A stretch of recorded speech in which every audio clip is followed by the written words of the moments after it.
Finally, welcome back to some really current time videos from Lower Keys Living.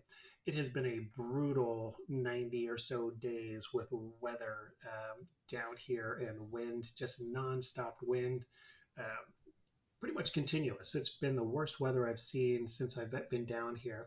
Just had an endless parade of hurricanes, tropical storms, nothing that hit us directly, but a lot of close grazes just really whipping up the winds for days and weeks at a time as they approach us, then pass by us. And even in between, the wind has just been extreme.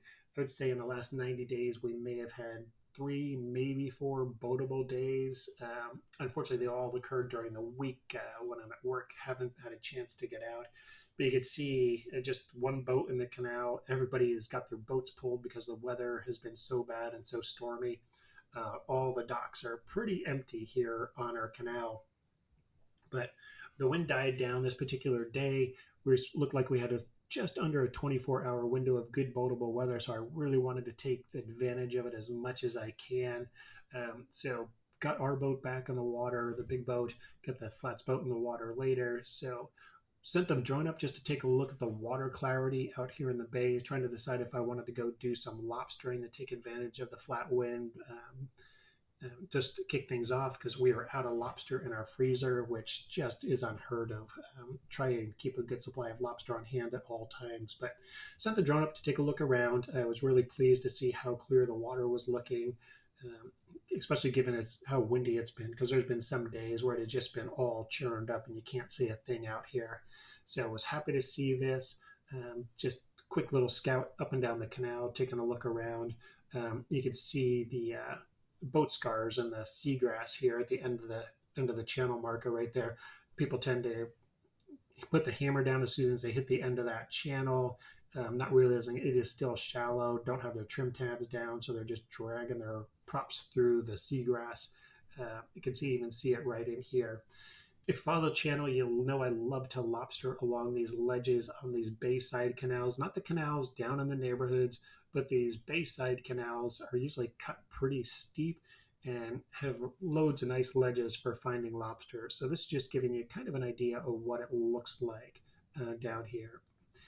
The other thing that we've been doing over the last few weeks had our seawall, had some repairs done to our seawall and our concrete dock, had the whole thing repainted, a little bit of reinforcement, added some new material to our boat ramp to smooth that out again. Just makes it so much easier to get the boats in and out of the water. Wasn't at the top of our list of things to look for when we were buying a house, but once we started looking down here, we were so happy to find a place that has its own boat ramp, especially one that just doesn't have a drop off. We have a nice gradual drop into the canal so we can launch even the big boat and the flats boats right here from the house. Especially easy because we've been pulling them out so much because of all the storms we've had pretty much continuously coming through here, but it was looking good. So grabbed my wife. We decided to head out on the kayaks and paddle boards, go look for some lobster this morning. It turned out to be a pretty good trip back out onto the water. So here, kayak and the stand-up paddleboard. If you've seen other videos, I've got this Live 2. Actually won it in a silent auction last year. I'm so happy with it. It's a catamaran stand-up paddleboard. It is so stable. You can walk around on it. I am not a graceful person and do not have good balance, but I have no problems balancing and standing up on this one. And being able to stand up gives you such a better view of your surroundings. This particular section of the canal here, I love. I usually start out here because there's a sunken dinghy down on the bottom of this, and saw also a lot of movement in the water. So I came over to check it out, wanted a video, and I also wanted to see what the lobsters were looking at on these ledges. So I'm assuming there was probably a nurse shark chasing the lobsters out from underneath that dinghy because the water in the deeper part of this canal here, you can see it was just completely churned up. And normally it's crystal clear. You can see here right down. This canal runs about 10 feet deep in this section, but might have 3 feet of visibility down in the canal. But if you look at the insert video, you can see on top that cloudiness had not drifted up above and out of the canal. So you got a pretty good view in that first 8 to 10 inches of water. So just scouting along here, this particular section, I've shown this one before. One of the videos, I think we counted close to 40 lobsters in this 30, 40 foot section of canal just stacked on top because they go right from just a few inches below the water all the way down to 8 to 10 feet in these ledges. So great place to start out, but wasn't seeing a lot. A few small ones scattered around in here. So I'm figuring the nurse sharks have been super busy pulling them out of there. Maybe some other predatory fish, but there weren't a lot of lobsters in here. I did see one that was a keeper one. I'll show you a picture of here in just a moment. Um, but again, weren't a whole lot of lobsters, which kind of surprised me. I was expecting this to be packed full of lobsters and have a short lobstering trip out here today, but was not the case. Ended up just getting the one lobster out of here today. You see, even these ledges here are pretty empty. Not spotting anything up here. I had to go a little deeper to find any lobsters in this section. So this is the guy. He was the one keeper one. Got a still photograph of him. I thought I had clicked to record the video, but ended up just clicking on this to for camera mode. Didn't realize it.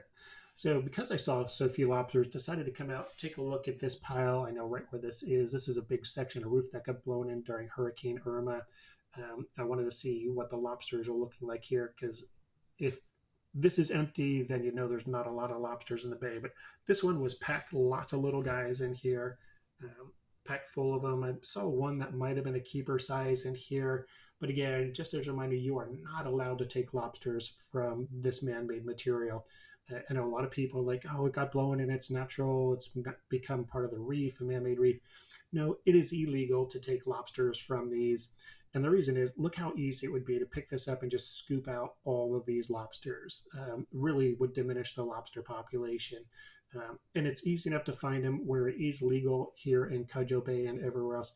You don't need to take lobsters illegally, so be conscious of that and leave piles like this alone. Great to look at them, check things out. You can see there was a sand pile right in front. That is a stone crab burrow. So I ended up just digging this guy out to show you. Do have a stone crab permit, but I didn't bring a knife out to pop his claw off. This guy had 2 keeper claws, but just wanted to show you this. I ended up just dropping him back in the water, let him get a little bit bigger, and maybe I'll go for him next year. Ended up with 3 lobsters on this trip, which wasn't too bad. Happy to do that, and nice way to start the morning before heading off to work for the day.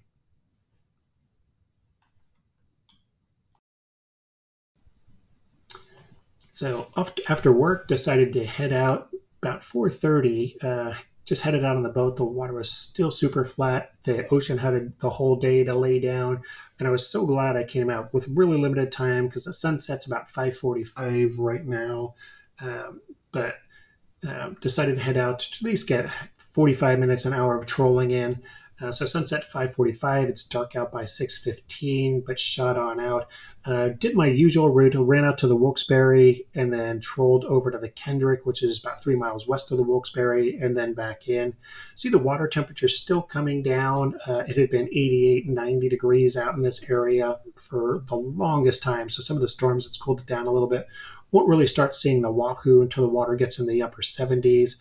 But again, it was a perfect night. You could see the moon just coming up off the bow of the boat and just a spectacular sunset off the stern of the boat.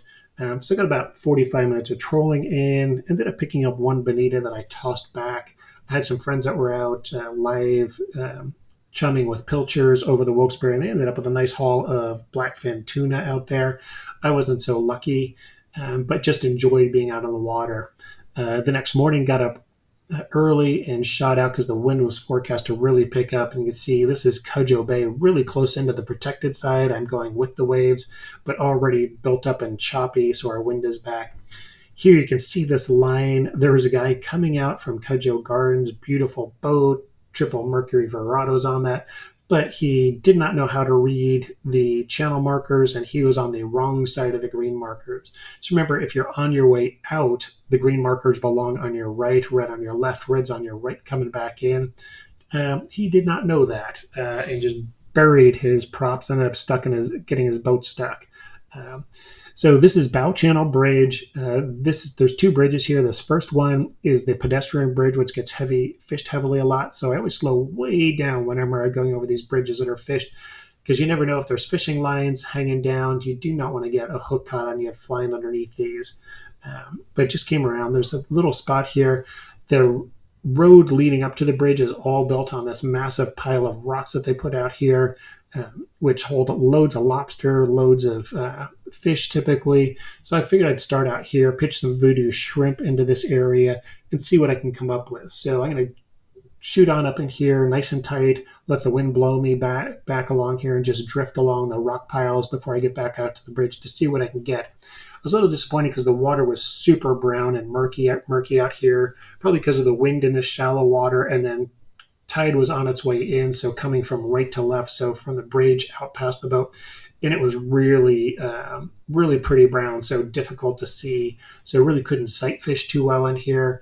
But again, if you're ever looking for lobster or want to come out on a paddleboard and do some fishing off your paddleboard or kayak, great little spot to launch up here in this corner at the end of the bow channel bridge. There's a little wooden ramp or concrete ramp and wall, some steps coming down. Great place to launch a kayak or paddleboard. It'd be just off the right end of the bow of my boat, tucked up there in the corner. You can see it, and there's a little area to park and a little more space on the other side of the highway to park. But if you're looking for a place to put in your kayak or paddleboard, that's a good spot. All these mangroves are just sitting on big rock piles, which hold lots of lobsters. But I came in here, decided to try and pitch some voodoo shrimp in here for a few minutes, mainly just to get out on the water before the wind picked up too much. And like I said, it's been so few and far between. I was just happy to be able to get on the water for a few minutes this morning before the wind really started cranking up. So here I came in. This row of mangroves sits on those rock piles that the road's built on. Then the bridge is on the left. And here I just have the little voodoo shrimp on, some light tackle, just pitching it in to see what I come up with. Clear days, you can actually see the mangrove snappers running underneath the mangoes. And I just try and skip this in, get it up underneath the mangoes and pull it out. But didn't have any luck today in this section. Fished here for about an hour. But again, I was just happy to be back out on the water. You can see this just tucks right up underneath those mangroves. Bring it out in the voodoo shrimp. I usually just do one crank around, pop it, let it sink, just pop that around so it's mimicking the way shrimp swim. And a really effective lure, great all-around lure for all the snapper species. And I've been really had some luck with this, casting into schools of bonefish before. Wasn't going for bonefish up on the flats today, again, because the wind was already picking up. But here, just pitching it up underneath the bridge along the pylons. Little tough today because those voodoo shrimp are kind of light and the current was moving really quickly coming at my boat. So just pulling the lure back with the current, but it was still nice. Saw lots of small fish. Didn't see any really big snappers in here today, but again, just enjoyed getting out and just catching a feel for what was out on the water today and taking a look around. And then from here, headed out to another spot that I like to check out and one that you guys will recognize pretty quickly. So shooting out from Bow Channel, this is the little gap that goes from Bow Channel out to Turkey Basin. And this really narrow little channel that you've got to run through. There's two of these bully markers. This first one, I'm going to come up here and put the power pole down. And I've said over and over again, you've got to be right in this channel. Otherwise, you're going to bury your boat. So here I am just on the right side of the bully marker. And I'm at about 8 inches of water. Got the jack plate up all the way. And even with the jack plate up, put the power pole down, you can see I've still turned up the bottom a little bit there on the right. You can see the mud coming up, and you'll see some drifting around the other side. And you can see how close I am to this marker and how shallow this is with the flats boat. I see boats, bigger boats, just buried all the time because they run the wrong side of these bully markers. But I came to this one. This bully marker sits, there's about a 3-foot hole that this thing sits in. There's some good ledges around the hole. And there's a few concrete blocks, probably from previous bully markers that have broken off. I've got some nice big grouper out of this spot and also some big mangrove snappers. Usually just packed with some small ones, which is what I was seeing today. Ended up catching one small one that might have been about 6 inches long, but nothing else. You'll see when I snap this back a couple of times, I had lots of hits on this. In a moment, you can see the fish actually chasing and jumping out of the water after this in just a moment. But I wanted to come out and check and see because I figured nobody had been out at the spot for a while. There might be some big ones lurking around, but wasn't to be. Didn't catch any right here, but again, just nice being out on the water and just tossing it on both sides. But if you're out here, you know the spot. It's a good little spot to come out. And it's usually packed with bait fish. So if you're looking to throw a cast net to pick up some bait fish, good place to come out and throw because I love this deep little hole right in here.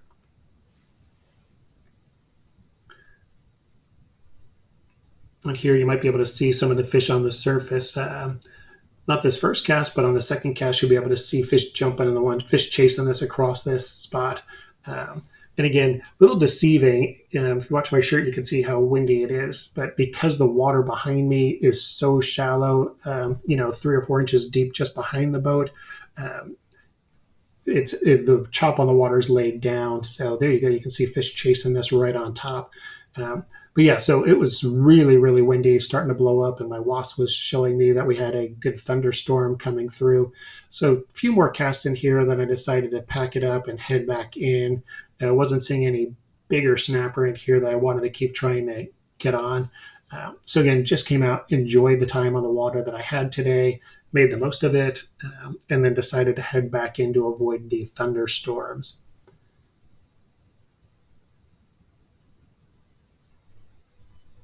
So you can see that my weather wasp was right on that line of thunderstorms was coming in, decided to shoot in, got back to the dock just in time to beat those. But you can see here how choppy it was already in this protected area. And this is coming back less than an hour after I left out. And you can see all the white caps here on Cudjoe Bay. And this is going into the wind, which is coming offshore. So that's how strong the wind was. It had already whipped up that much that close to shore. So that was it. But it was a beautiful day on the water.